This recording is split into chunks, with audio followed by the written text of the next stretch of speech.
Hello everyone, welcome back to our new blog.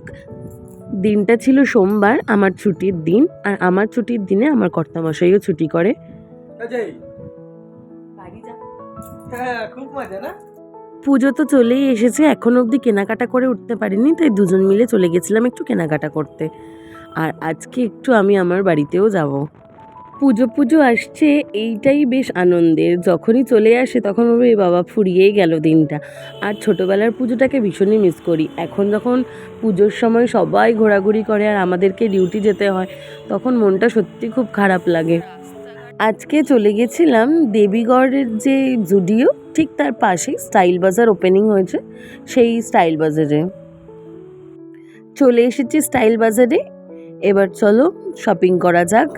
প্রথমেই চলে গেছিলাম আমি বাচ্চাদের কাউন্টারে। আমার ননদের মেয়ের জন্য একটা জামা কাপড় নেওয়ার ছিল। এই জামা কাপড়গুলো দেখলে নিজের ছোটোবেলাতে ফিরে যেতে ভীষণ ইচ্ছা করে। তারপরে বেরিয়ে পড়েছিলাম জুডিওর বাইরে। এখানে কাকুর থেকে একটু ফুচকা খেয়ে নিয়েছিলাম। প্রচুর জিনিসপত্র হয়ে গেছিলো কেনাকাটা করে। এবার যাচ্ছি আমি আমার বাড়িতে। রওনা দিয়ে দিলাম আমার বাড়ি যাওয়ার উদ্দেশ্যে। অনেক দিন পর বাড়ি যাচ্ছি, তো আমার মুখে আলাদাই একটা হাসি ছিল। যাওয়ার পথে একটুও তেল ভরিয়ে নিয়েছিল। আর এদিকে মা বারবার ফোন করছে যে কোথায় তোরা। আমাদের যাওয়ার কথা ছিল 7টার সময়, সেখানে তখন প্রায় 9টা, সাড়ে 9টা বেজে গেছিলো। তখনও সোদপুর মার্কেট থেকে আমরা টুকিটাকি কিছু কেনাকাটা করেছি।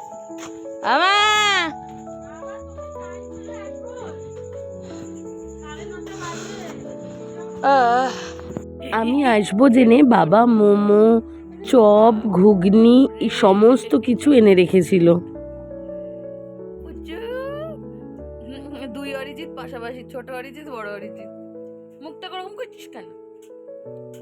এই চাটাকে আমি রোজ সকালে ভীষণ মিস করি। আগে ঘুম থেকে চোখ খুললেই এই চাটা দিয়ে শুরু হতো।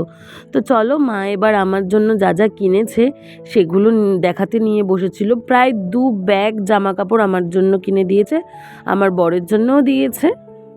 জামাগুলো পরে পরে দেখতে দেখতে অনেকটা সময় চলে গেছিলো। খেতে বসে পড়েছিলাম। মা আজকে গাঠি কচু দিয়ে চিংড়ি মাছ আর তার সাথে চিকেন করেছিল। খেয়ে উঠতে না উঠতে মুষলধারে বৃষ্টি পড়ছিল। আমি যতবারই বাড়ি যাচ্ছি ততবারই বৃষ্টি হচ্ছে। সারা রাস্তা মোটামুটি ঝিরিঝিরি বৃষ্টি হচ্ছিল, কিন্তু কামারহাটি ক্রস করার পর থেকে আবার মুষলধারে বৃষ্টি নেমে গেছিলো। প্রায় মোটামুটি ভিজেই গেছিলাম। আমরা যখন বাড়ি ফিরেছি তখন ঘড়ির কাঁটায় প্রায় 1টা বাজে, কারণ বৃষ্টি থামছিলই না আর আমরা আসতেই পারছিলাম না।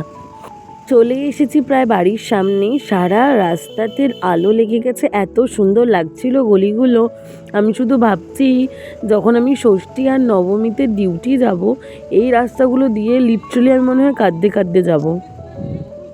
চলো আজকের মতো ব্লগটা এখানেই শেষ করছি। দেখা হবে নেক্সট কোনো ব্লগে।